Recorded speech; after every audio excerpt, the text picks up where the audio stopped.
she gets on her Spanx. Now, those of you that are 20, you're all wondering, what in the world are Spanx? Let me tell you, Spanx hide a multitude of sins. It's just not the same place after you've had children.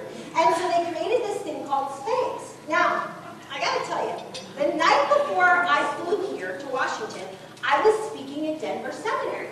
At Denver Seminary, there were a lot of young women in their 20s. So I thought, I gotta go get me some Spanx.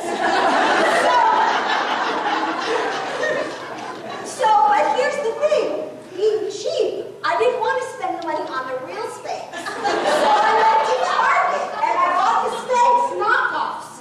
Don't do that. Because here's what happened to me.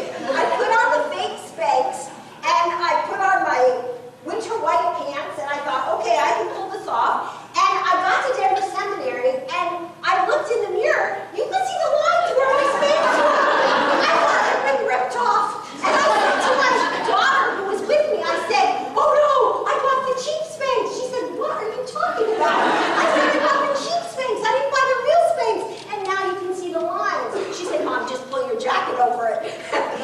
But so the performer worries about her image and we wear Spanx. We're supposed to. Open your heart to the grace giver. Jesus came as the grace giver.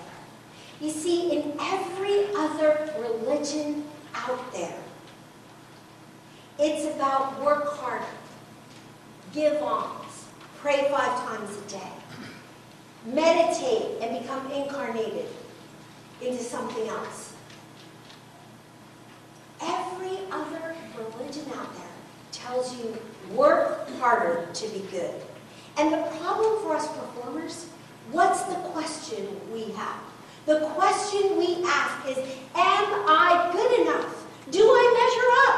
How do I measure up in a room full of women like this? How do I measure up in my marriage? How do I measure up as a parent? How do I measure up in my place of employment? Jesus came as the grace giver. He knew you weren't going to measure up. Because, you see, God is completely holy. And we are not. We are selfish sometimes. We are not always nice. We are naughty sometimes. We cry. We pout. We sometimes are just plain old mean. And God knew this, but He looked out at you and said, I've got a plan to take care of this. The problem is their sin. The provision will be my son.